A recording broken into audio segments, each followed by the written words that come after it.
Good evening and welcome to Q&A. I'm Tony Jones and here to answer your questions tonight, entrepreneur and soprano Tanya de Jong, nation's first Indigenous frontbencher, Assistant Health Minister Ken Wyatt, high school chaplain and Muslim community leader Sheikh Wesam Charkawi, Greens MP for Melbourne Adam Bant, and Tasmanian Senator Lisa Singh, a once rising Labor star who's fallen victim to her own party's factions. Please welcome our panel.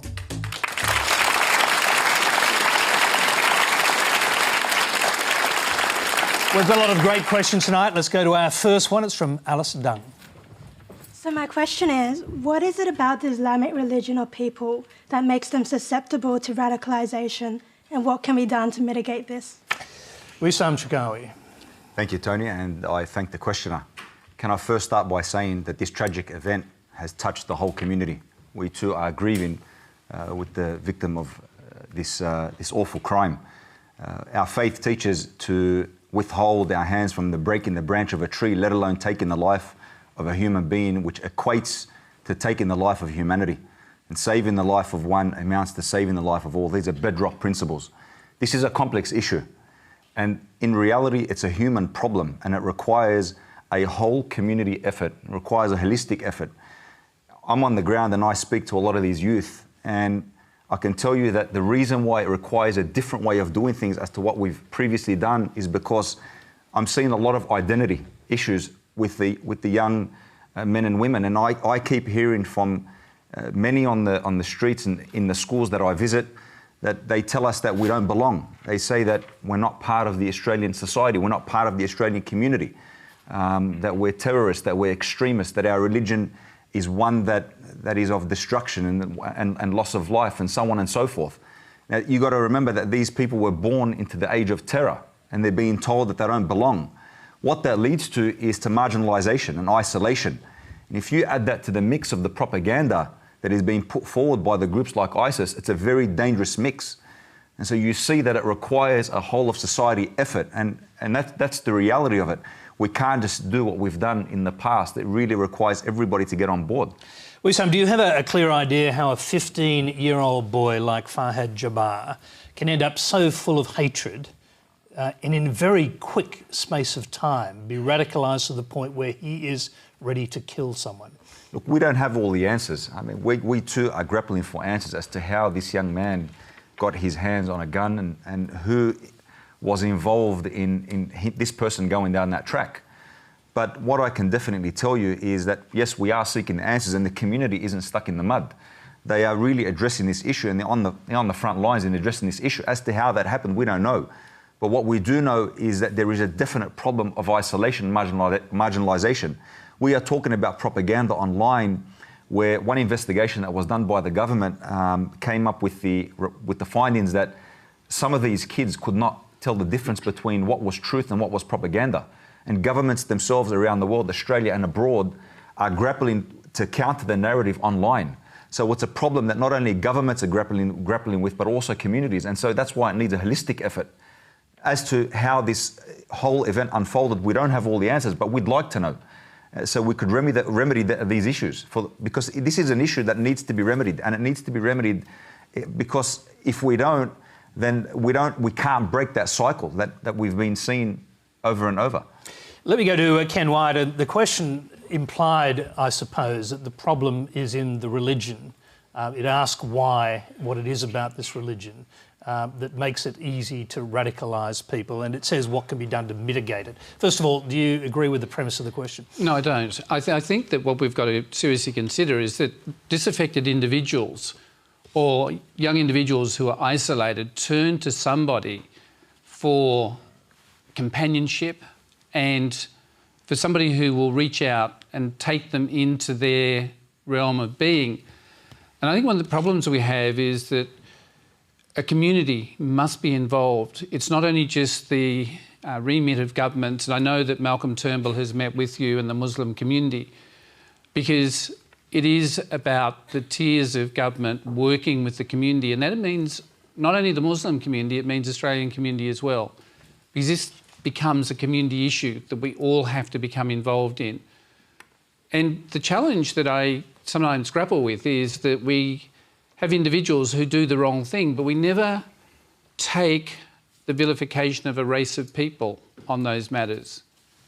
But on this one in particular, we turn to the Muslim issue.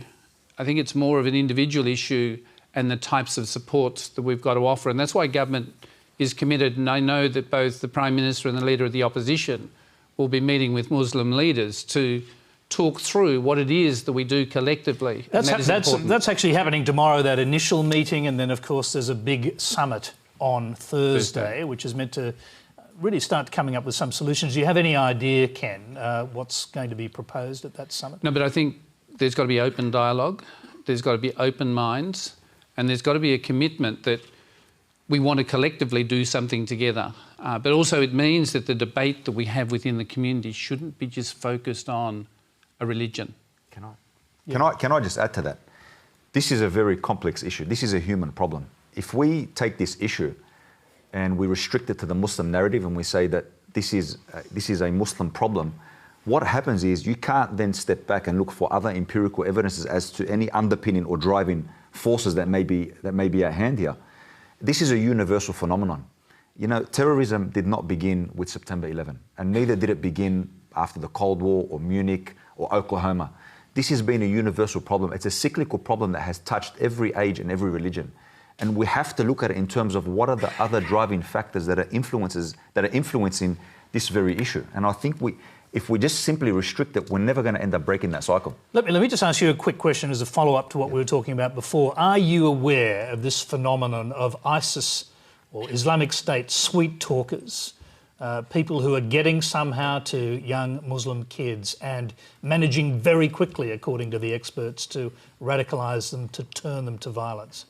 Well, I mean, this group, they glorify what they do. And you have 100,000 tweets per day. For me, in what I do, in my experience, I have to provide a safe space for young people. And a safe space where they can air their grievances without fear that they're going to be put in handcuffs. I mean, you can literally be a young Muslim boy and say the word ISIS and end up in the principal's office and possibly be led away in handcuffs. We are talking about a society that at the moment is very, very paranoid. I come across families all the time, mothers, fathers, where they tell me that, you know, please make sure my son doesn't say the word ISIS. Please make sure my son doesn't say the word terrorism or extremism. They have so much fear. And mind you, that this child doesn't have any inclination whatsoever, but there's such a fear at the moment. And then when they go to school, they're under such scrutiny. I mean, we all saw the example of the boy and the clock in the United States. He was arrested because he brought a clock to school, and there was so much scrutiny there. We need to have those safe spaces where they can talk and feel safe and yes, ask a question. What is, because they're not blind to what's happening around the world. They see what's happening. They want to ask about something that they feel concerning to them. So. Okay, I'm going to bring in another questioner and then bring in the rest of the panel. Next questioner is Hilal Tawakal. Yeah, good evening. My question is, there are black sheep in every community. I feel it's unfair to target one religion. So as far as the Muslim religion is concerned, it does not teach terrorism. It teaches only peace. So what will the government do about this situation?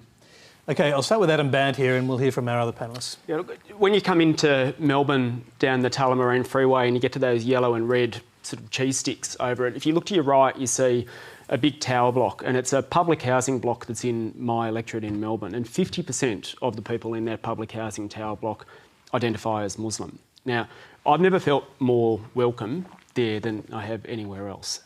But one of the sets of stories that I hear time and time again from people is around this issue of engagement and employment in particular. We've got people there who've got master's degrees who are driving taxis. And what's becoming even worse is we're finding it now happening to the second generation. So picking up on the point before, there are children who are born here who've gone to Melbourne Uni or RMIT or Sydney Uni, get a degree, they send off applications for job interviews, they don't get a call, and as soon as you change your name from Mohammed to David, the phone starts ringing.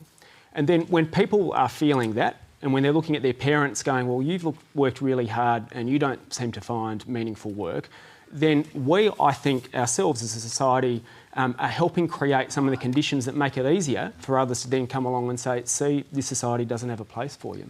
Lisa Singh? Look, I mean, my understanding of the Muslim religion is it's a religion of peace.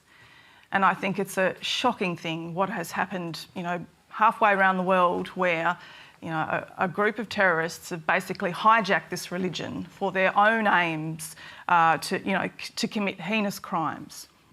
And now, of course, to have that, infiltrating its way through sweet talkers or the like into our own Muslim community here is just horrific. And I could imagine it would be very concerning and worrying for the Muslim community here. But we are a proud multicultural country. And as a proud multicultural country, we need to embrace the diversity amongst us, respect the diversity amongst us, and come together in a spirit of inclusiveness as a way to tackle some of these problems. Now, I think over the last couple of years, that spirit perhaps has been challenged. And it has been challenged, I think, at the leadership level. I don't think that the language that has been used over the last couple of years has been very inclusive. I think it's been quite divisive and destructive. And it is my hope that now, under obviously a new Prime Minister, joining with our leader, Bill Shorten, that dialogue, that language, that rhetoric changes.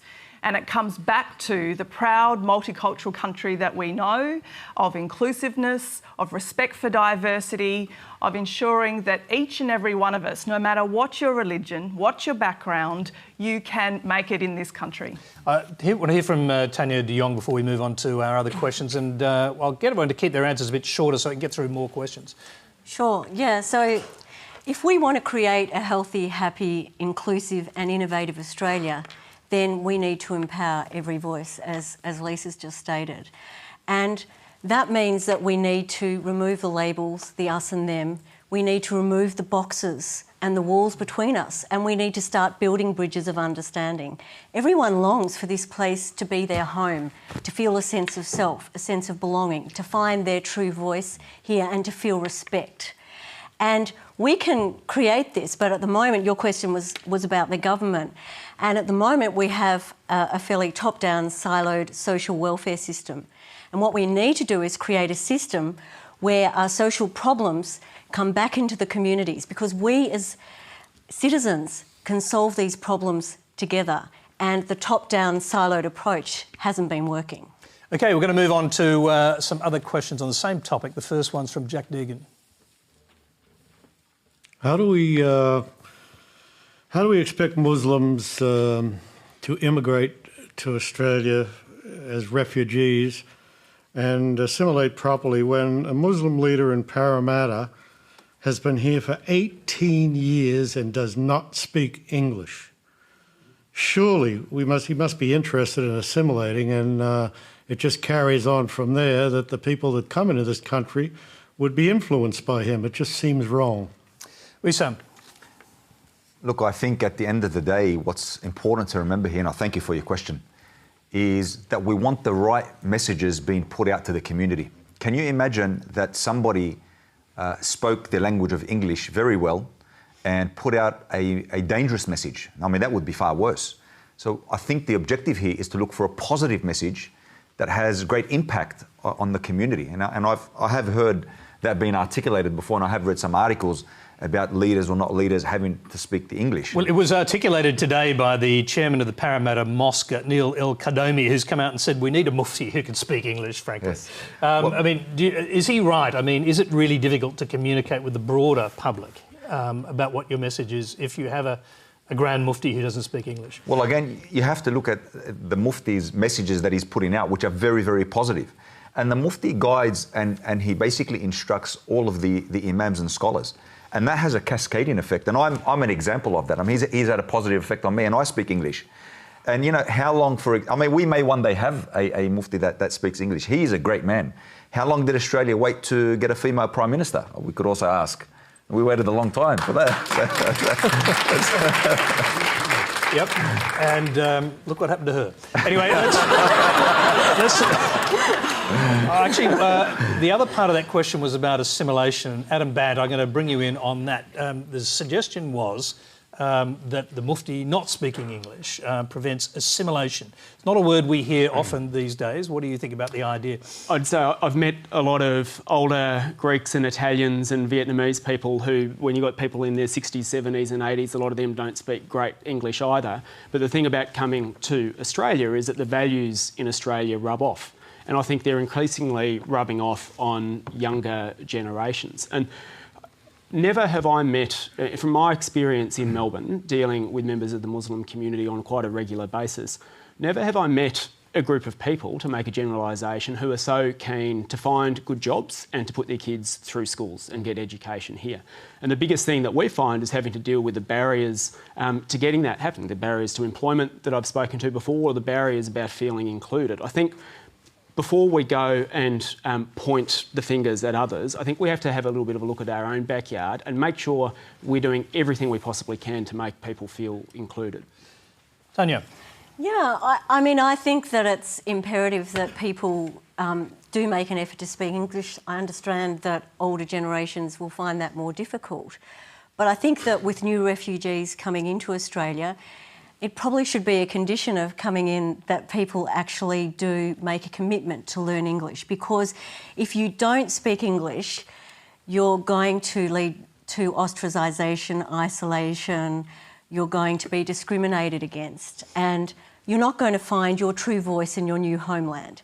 So what do you think about the general idea of assimilation? As I said earlier, it's an old-fashioned idea in some respects in a multicultural society. Yeah, well, look, I come from a Jewish background and I guess I've assimilated quite a lot into the community, and I think that we need to make people feel as comfortable here as possible. And it's important to celebrate the things that make our cultures and religions unique, but also we can share some of that but still be part of this wonderful country that is Australia. OK, we'll just go to another question on the same topic, and it does indicate a certain amount of misunderstanding, I think. Let's hear from Don Collins. Sheikh Charkawi, it seems to me that on a daily basis, over a long period of time, Muslims are in the news, and it's not really very joyous news, really. So do you think that Christians and Muslims can live together? And on an assimilation and a religious point of view, do you think that you would allow your child to marry a Christian in a dual denomination wedding? And if not, why not? Wesam. Thank you for your question. It's it's a multifaceted question, dual-faceted question. Let me just start by saying that, first and foremost, historically, in terms of can Muslims and Christians live together, absolutely yes. And, you know, back in the days of the Prophet Muhammad, peace and blessings of God be upon him, when the Muslims were being persecuted, the Prophet Muhammad sent many of the companions to an Abyssinian king who was Christian. And he sent them there because there was one point about that particular king which was a very positive, very good thing and a needed thing in society, and that was justice. And when the Muslims went there, they lived under his rule for a very, very long time until safety could be guaranteed.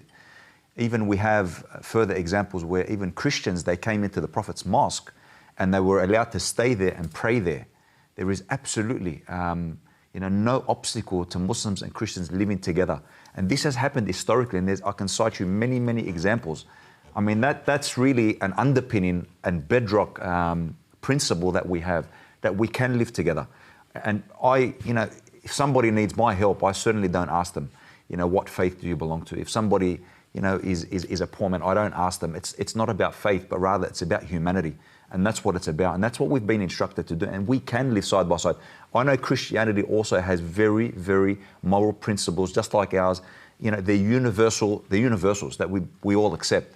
As for in terms of a marriage between having a Christian and a Muslim marry, then if you look at the jurisprudence and you're going down the jurisprudence of it now, well, there is a point where it is valid. I mean, it is a valid marriage. It can be a valid marriage, to answer your question. But ultimately, what they decide upon, I mean, that's up to them. I can't go beyond that. I have to say, we've had a couple of rabbis on this program at different times, and to be fair, we've never asked them that question. I'm just wondering, do you think there is a sort of general level of misunderstanding between Christians and Muslims outside of the higher levels of each faith? Do you think there's a sort of fear in the community? I do. There is a fear and there is a misunderstanding. And a lot of the people that I come across when I visit and I go to the outback is they tell me, you know, does your religion say to do this and does your religion say to do that? I honestly find that sometimes there is a misunderstanding. And I think the only way that we're going to remove this misunderstanding is engagement. So we need to engage one another. We need to put a face to the person that the people fear. And I think Islam is feared because it is misunderstood. Not many people know what it stands for. But I tell you that, you know, I would help any person, regardless of their faith, regardless of their background, even if they're atheist. These are our core principles.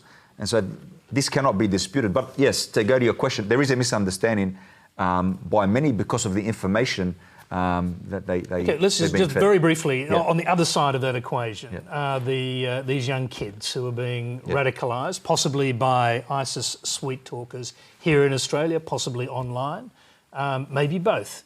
And I'm just wondering what you say to them about their level of misunderstanding, because you have met kids like this on the verge of serious radicalisation. Look, ultimately, at the end of the day, it's a complex issue, and I can't pinpoint any one thing, but regardless of how we look at it at the end of the day, the one message that I advocate to these children is that violence is never the answer. I mean, they see injustice in the world and they see inequality in the world, and we all see it. But violence is never the way. And that's what we have to teach, you know, these young men. And it's never the way. And so once we sit down and we have that conversation and we talk about, you know, the things that are happening in their life, you have to give them airtime. You have to be able to listen to them and see what their grievances are. Just the other day, somebody sent me a message about something that happened in the world, and it involved their own family. They say, look, this is how I feel about this issue. And they need somebody to be there for them, and it has to be about care. But ultimately, violence is never the way. And the point is this, that when I'm saying that violence is never the way, that's not my message.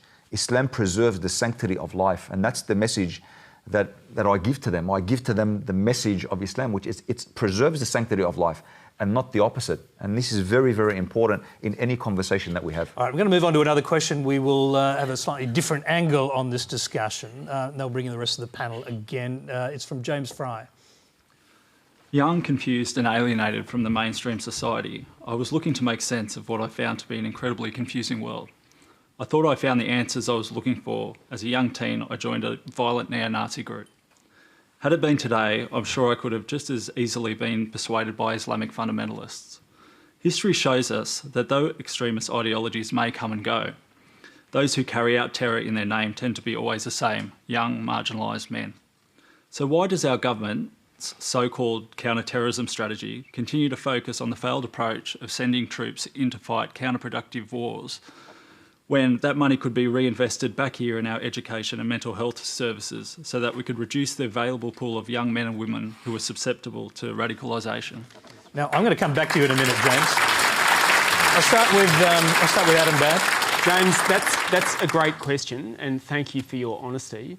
Of the money that the government announced for its so-called counter-terrorism activities, only 2% of it went towards employment and engagement strategies, and the rest went towards policing. Now, there are people who are doing the kind of work that Sheikh was talking about being on the ground and being able to say, look, that person, I'm a bit worried about them. They're potentially going to fall into the hands of exactly the kind of person that you're talking about.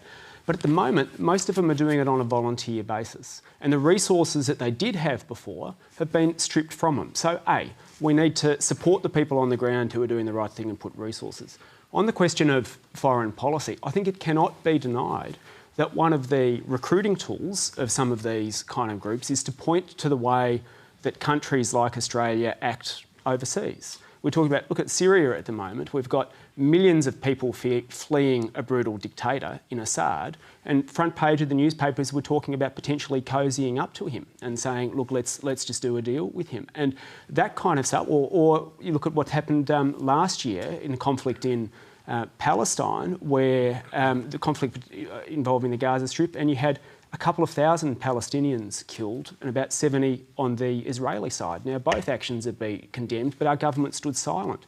When that happens, when we don't stand up to our allies as well as to the others, that provides fodder for exactly the kind of groups to recruit that you're talking about. But can I come in there, Tony? Yes, Because Ken. often we look at those issues that Adam has raised, and they're much more complex than the simplistic view of the way in which those, our involvement becomes. But I want to go back to, there's 5.1 million that the Australian gives to organisations, community organisations, to engage with young people, so that work is done on the ground by community groups.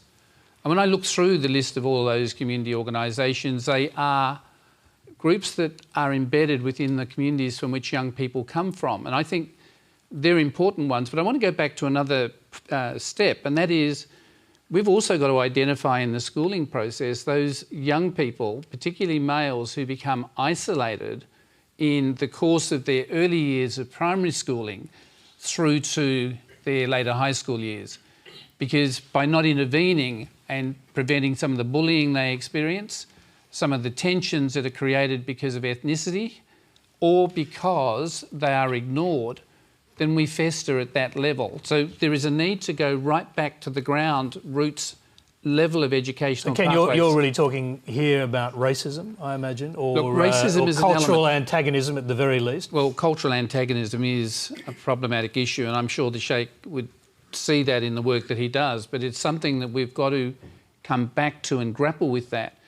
Conflicts around the world will always occur because nations, for various reasons, intrude in each other's areas, and governments align with allies in order to make decisions that would try and reduce or prevent, and things do go wrong at times.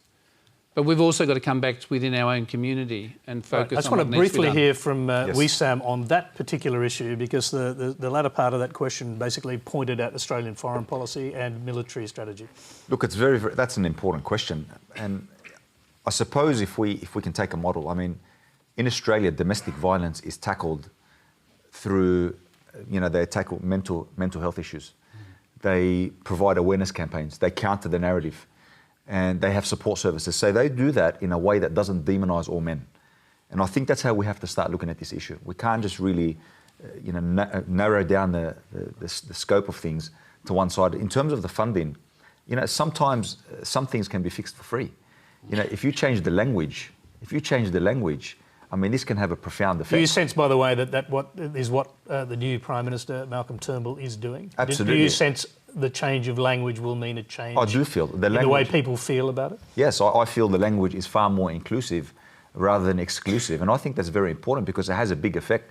When somebody like the Prime Minister comes out and says, we shouldn't discriminate and so on and so forth, and speaks about respect, that makes my job far more easy and effective. But when you look at the opposite of that, when you have somebody who says, we want Muslims to say it, talk about peace and mean it, it's very, very hurtful, and it makes my job far more difficult. And I mean, these are the differences. In terms of funding, we can't just look at this whole issue through the prism of counter-terrorism legislation. It's not going to work just like that. We've spent so much money on it, and mind you, less than 1% of all of that funding went into communities, less than 1%. So ultimately, at the end of the day, we need a new strategy. I'm going to just go back to questioner James Fry. Now, just from what you said in your question, it seems to me that you feel like you kind of understand, to some degree, the motivation behind these young kids getting radicalised by Islamic State. Can you give us a sense of what you went through and if there's a sort of comparison there? Yeah, absolutely. So what happened to me was I had significant behavioural problems, drug and alcohol problems. I was on the periphery of society. So achieving any kind of success in terms of mainstream goals, in terms of, doing well at sport or at school, all the stuff that young blokes tend to mark themselves by was no longer available to me. So I was looking to achieve in some other way. How could I feel like I belonged? How could I feel like I was part of something, doing something good, instead of constantly getting in trouble? So, but how could a neo-Nazi organisation give you the sense of doing something good? Well, all of a sudden the world's no longer complex. It's literally black and white. It's if you follow what we say, you're going to go on a noble path. If you do this, you're going to do good for your community. And the problem's out there. You don't have to work on yourself. You don't have to put in any effort of yourself. They're the problem. The solution is joining us. And do you see a kind of similar kind of delusion in the minds of the kids who are influenced by Islamic State, which actually, in many respects, does operate like a fascist organisation? There's complete intolerance of other ways of thinking. Well, absolutely. And these young people, you know, they often join up for what they think is very noble ideas. They're wanting to give back to their community. They're wanting to do the right thing. And these Islamic State recruiters prey on that. And they prey on young men who aren't capable of rational thought because they're marginalised, because they're so desperate to belong to something. So we need to counter that narrative, and great work with you know, people like the Sheikh who can do that. Okay, I'll come back to you on that, but I want to hear from the other panellists. Lisa Singh. Thank you, James, for sharing your story.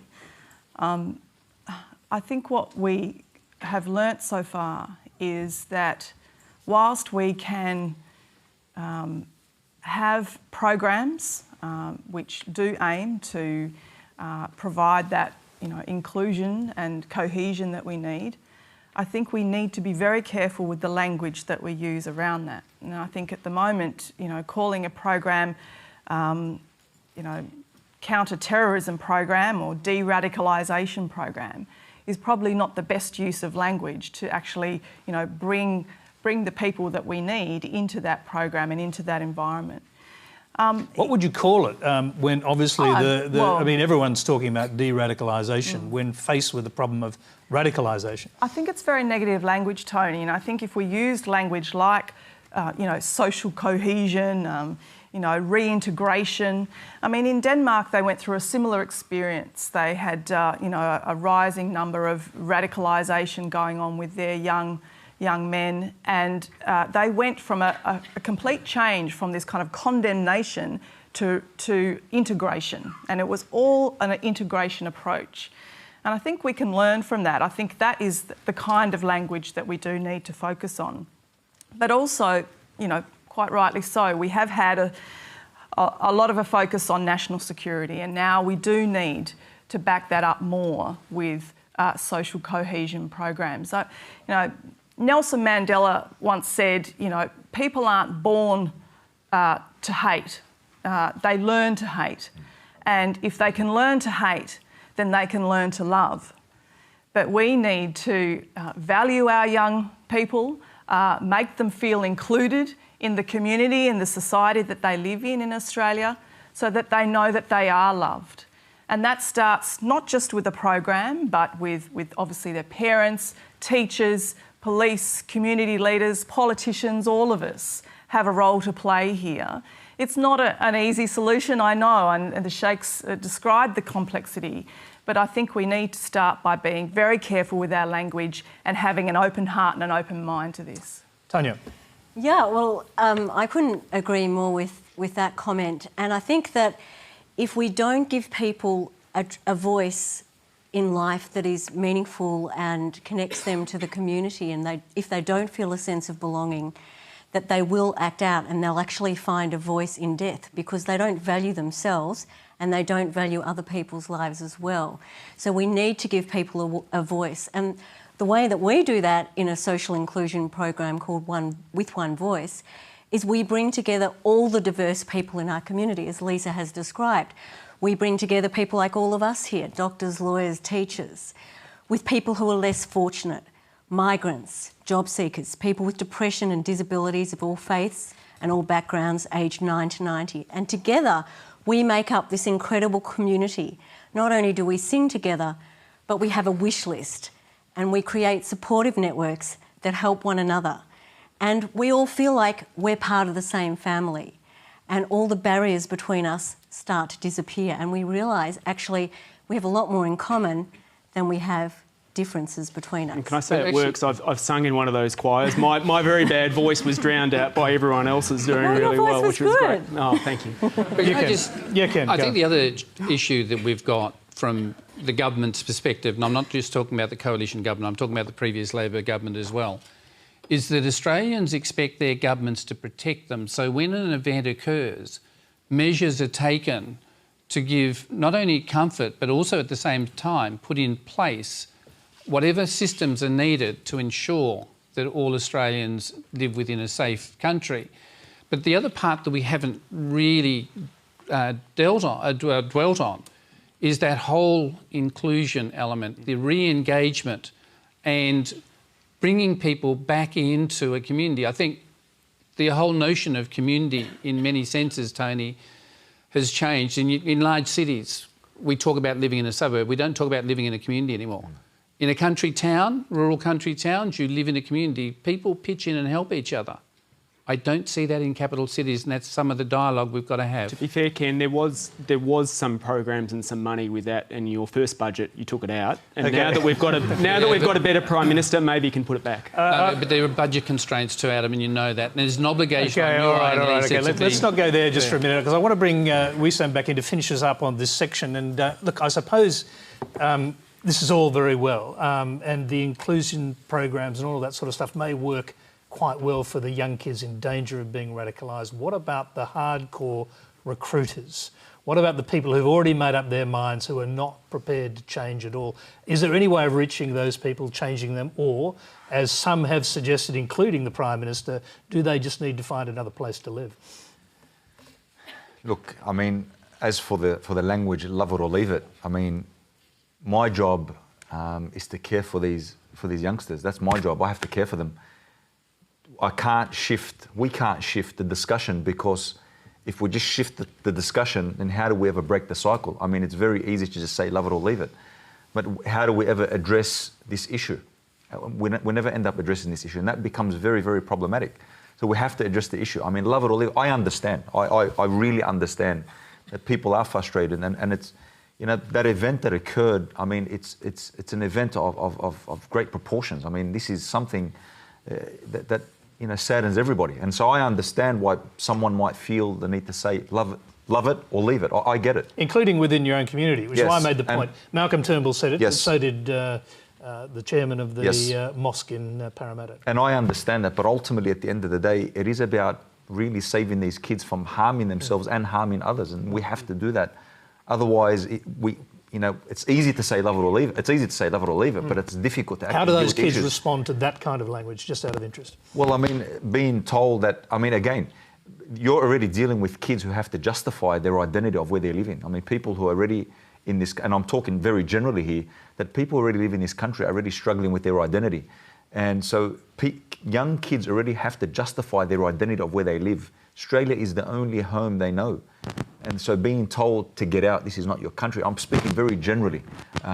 It's a very hard thing to take. Remember, the climate that they're being raised in is being formulated. So we have to be careful. We have to give it as much attention and love as we can to break this cycle. I understand the frustration, but can I just make one more point? Yes, of course. In terms of the de-radicalisation programs, I think it definitely is in the wrong department. It needs to be with the Department of Social. It has to be. I think it's a social factor, and it has to be in the DSS. It has to be in that department. And even terming a program de-radicalisation, you by default sideline a massive element of people, massive amount of people. So the name is wrong. It's in the wrong department, and ultimately, at the end of the day, we have to start doing things.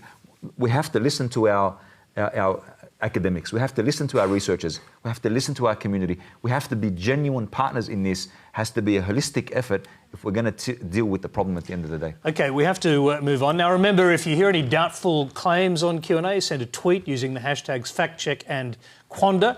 And keep an eye on our Twitter account for fact checks by The Conversation or the ABC fact-checking unit. Now, our next question is on a different subject, comes from Chris Hagan. I think we'll look back on the offshore detention of refugees with the same level of horror and disdain as we do now with previous governments' abuse of human rights with stolen generations. And given that both the Coalition and Labor support the offshore detention of refugees, I'd like to hear from Adam Bant How do you think that we can truly get Australians to change their thinking on this issue and actually come up with a policy that is empathetic, compassionate and upholds human rights? Actually, I'm not going to start with Adam Badd, although it's to him. We'll come to you in a moment. I want to hear from Lisa Singh first, because your immigration spokesman bought into this issue today, partly. Well, I really think that the ongoing mandatory indefinite detention of people on Manus Island and Nauru has to stop. I think that the children need to be taken out of Nauru and our detention centres, and I think we do need to have a new conversation about refugee policy in this country. I think it will be a dark mark on our history. And whilst I know that both parties supported offshore processing, that's not what is going on. There is no processing going on. It is indefinite detention, and that is not humane.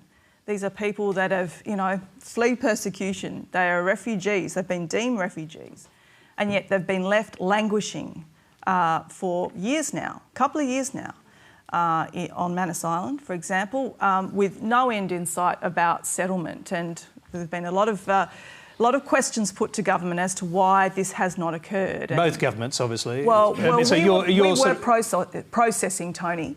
We weren't leaving people languishing in Manus Island and Nauru for years and years on end. That's because you weren't in government by the time they were in there for years, but you did set it up. Well, now, yeah, your immigration spokesman, Richard Marles, today came up with a bill to enforce mandatory reporting of child abuse in immigration centres. And I'm just going to ask you, frankly, was that some kind of huge oversight when you were in government, that mandatory reporting wasn't there?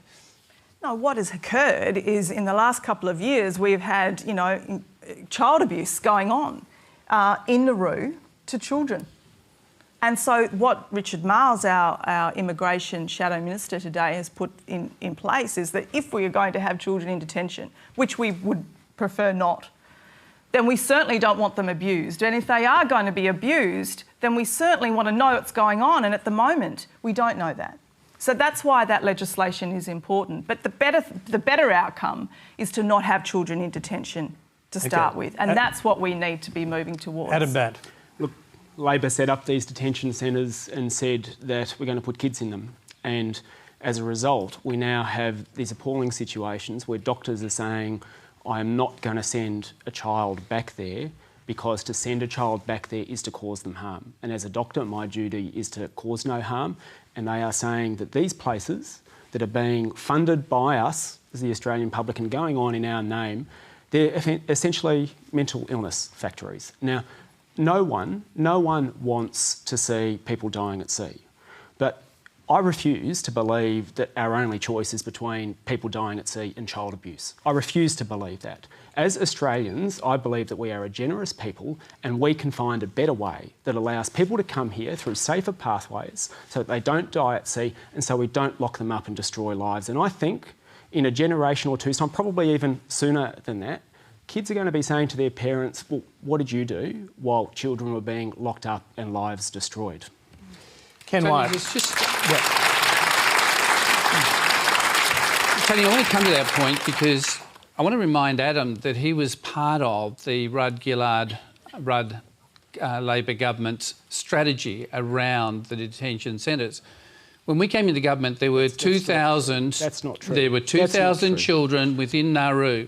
We now have it down to about 104. But that's a significant shift.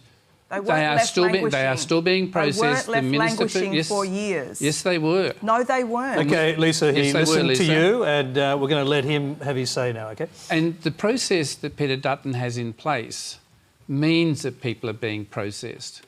The services have been there. Now, you made reference to child abuse. Child abuse, it appears, was going on during the time of the previous government. Nothing was done. Now, there are processes that the Minister for Immigration, Peter Dutton, is working through. We have relationships in secret, Ken? But he's working with state governments. Can I just ask, why is it that the people who work with these children and women in these detention centres are forbidden to talk about it publicly? It's part of a contract they have with the relevant companies, but the minister... The contract is imposed on the company. No, the contract... It's part of legislation that you passed with Labor's support to say that if these people do what on the mainland but Adam, if you would be serious, an obligation, on the mainland if you a doctor serious, or a health professional would be required to speak up if a child was being treated like with this. Labor. Because we moved to end offshore processing and Labor and the coalition said, look, we have a lot more in common on this with each other than we do with the Greens. And so you decided to keep offshore processing. And now we are seeing that when you put people who are just coming here seeking a better life, when you put them in indefinite detentions in conditions that are worse than prison because they've committed no crimes, you break people. For the 6 years, the Greens were complicit, so you But I asked the Prime Minister... I think we've actually dealt with that issue, so just leave that aside for 1 second. And Ken, I'd just like to ask you, we have a new administration, you could argue a more moderate cabinet.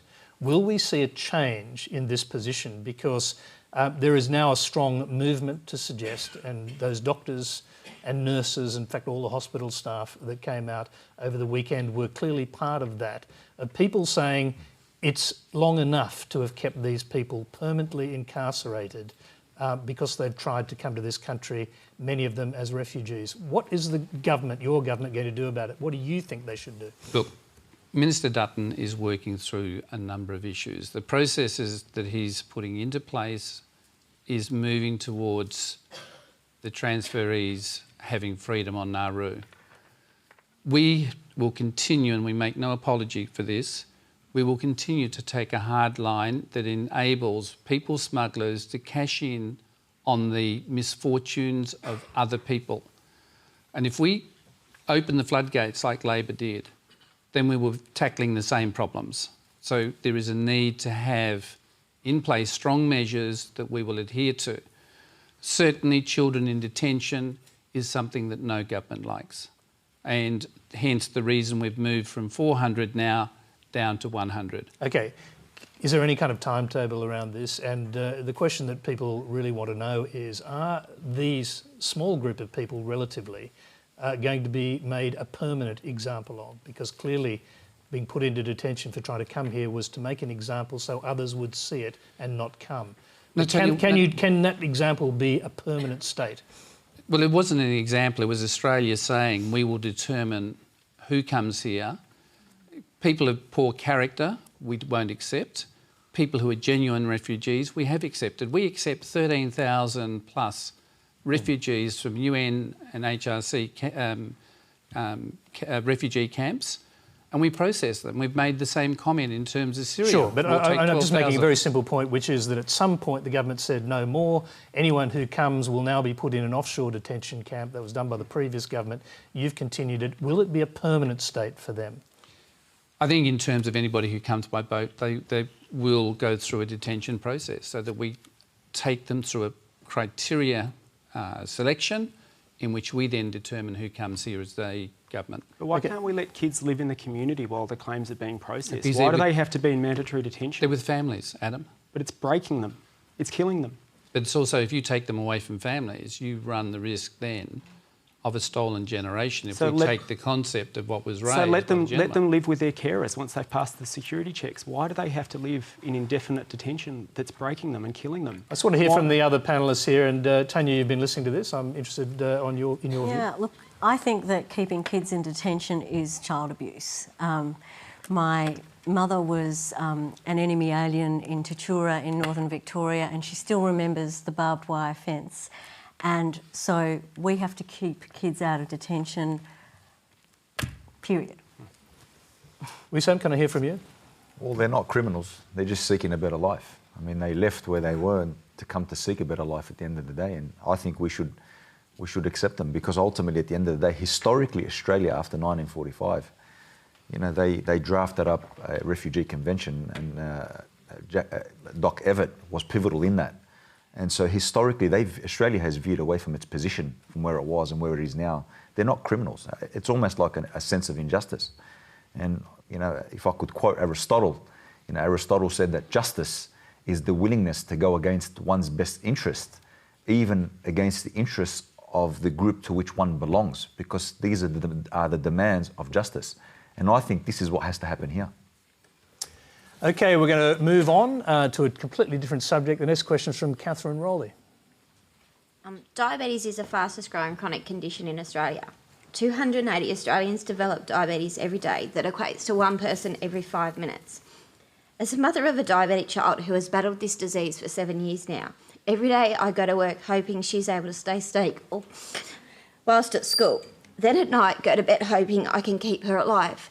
That means every 2 hours I wake up and test her finger by a blood sugar testing machine and act accordingly.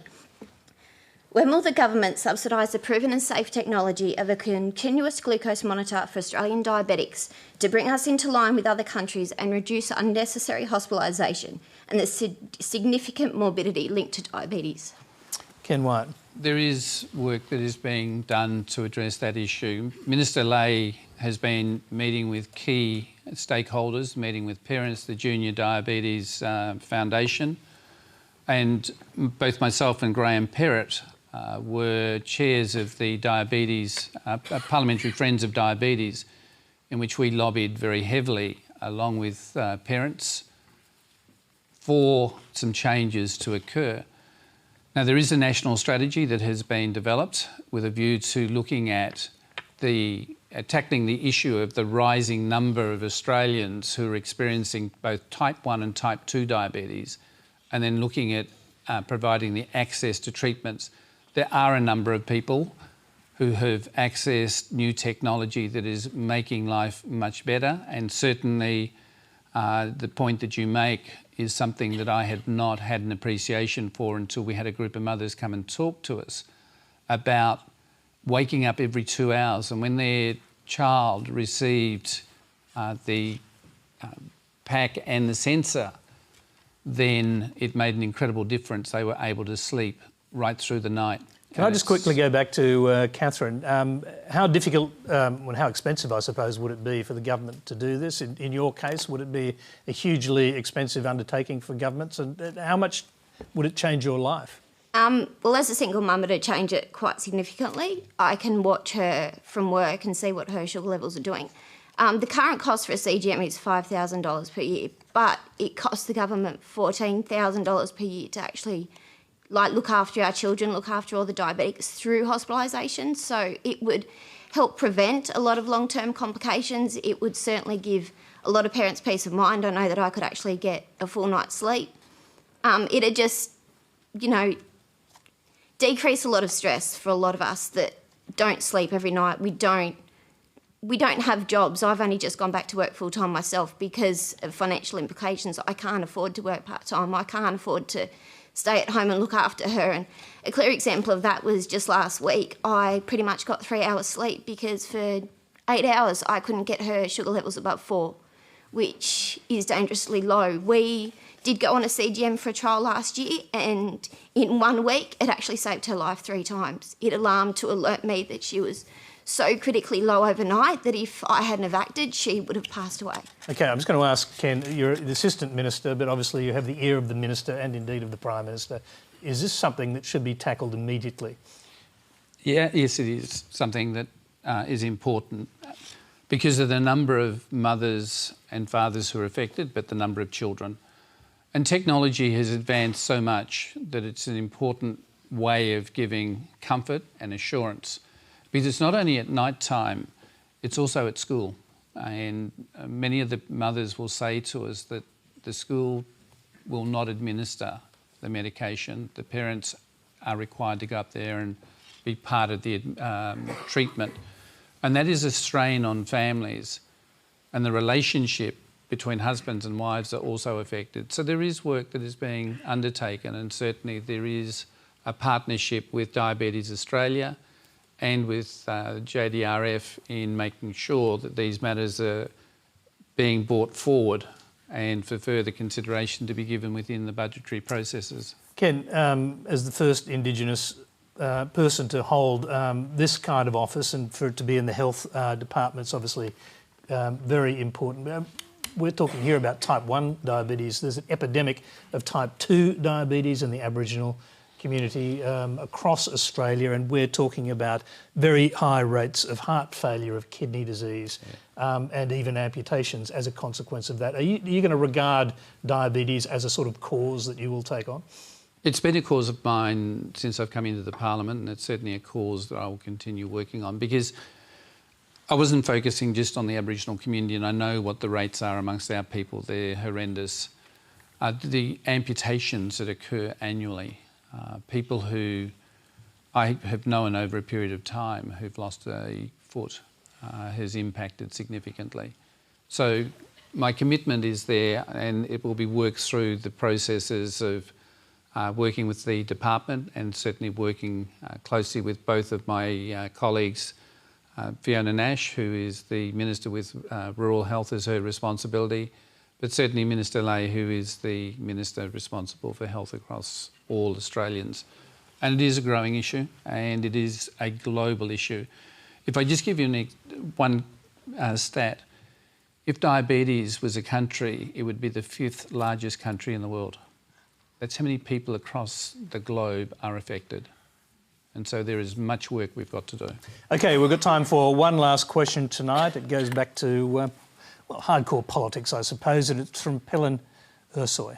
Yep. My question is for Mr White in particular.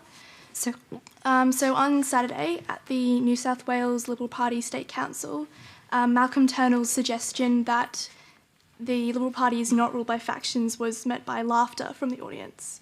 So given this response, do you believe that Mr Turnbull was incorrect and that tensions within the party are an ongoing issue? There's always factional groups within the Labor Party, and they're quite strong. Within the Liberal Party, what I read the Prime Minister to be saying is that in the leadership debate and the subsequent spill, that wasn't run by particular factions. It occurred. There was a process. And it was fairly rapid. And then we had the party room decision in which members voted.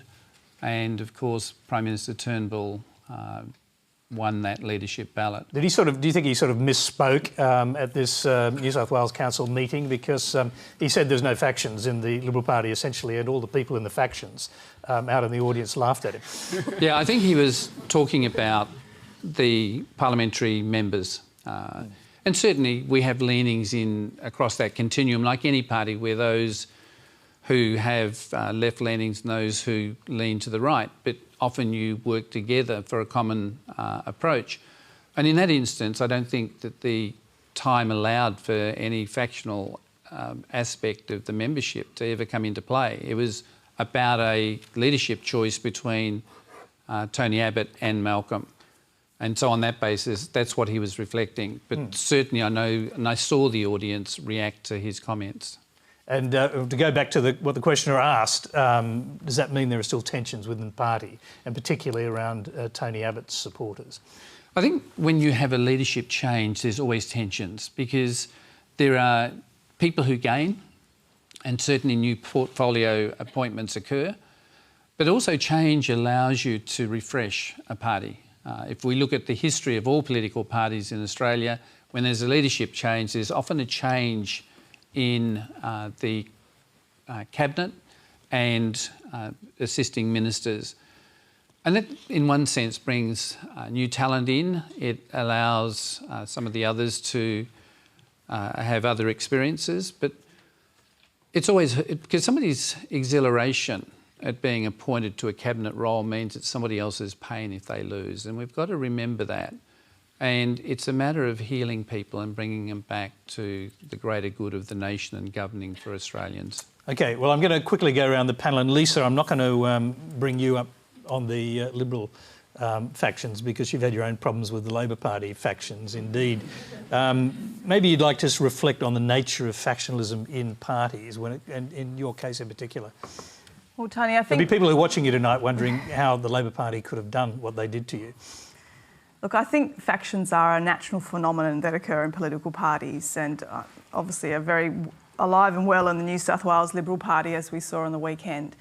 And they are in the Labor Party as well. But I think that when there is a certain, few at the top, perhaps within that faction, that kind of dictate to members how things should be, how people should vote, rather than, entrusting members to vote how they see fit according to their own values or conscience. That's when I think there's a problem, and I think that's a debate that's worth having. It's a debate you should have in Tasmania, is it? Because you end up being replaced by a middle-aged white male from the AMWU, and I'm wondering what that tells you and us about the modern Labor Party. Well, as I said, it's a debate worth having. You want to go any further than that at this point in your career? Well, obviously, Tony, it's very disappointing. But the disappointment's not just shared by me, it's shared by some of my caucus members, by Labor Party members, by the community. Pre-selections are never an easy thing. I think we'll all attest to that. But, for me, I'm 43 years old. I've still got just about 2 years left of my Senate term. There's still a lot I want to do. I've still got a lot of passion for ideas and a lot to contribute, so we'll see what goes on after that. Adam Bant, now, if there were no such thing as factions in the Greens, you'd probably be the leader.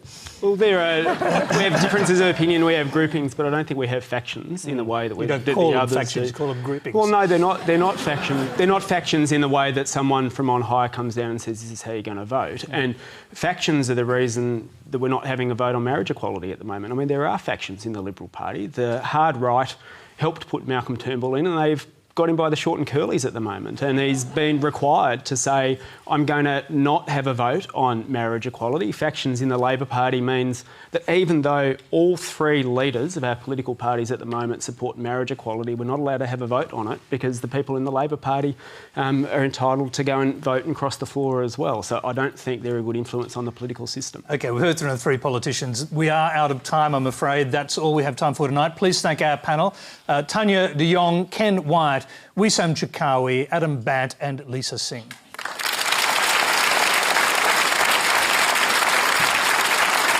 Thank you very much. Now, next Monday, a special Boyer Q&A on foreign affairs with the former Foreign Minister Bob Carr, Boyer lecturer Michael Fullilove, who argues Australia needs an ambitious foreign policy to meet the global challenge as power shifts east, diplomat turned academic Alison Bronowski, the Australian Director of Human Rights Watch Elaine Pearson, and the Deputy Director of Melbourne Uni's Centre for Chinese Studies Sao Ki Tok, which way to a larger Australia? That is indeed the name of the Boyer Lectures. Title, I should say. Join the Q&A Boyer special next week. Until then, good night.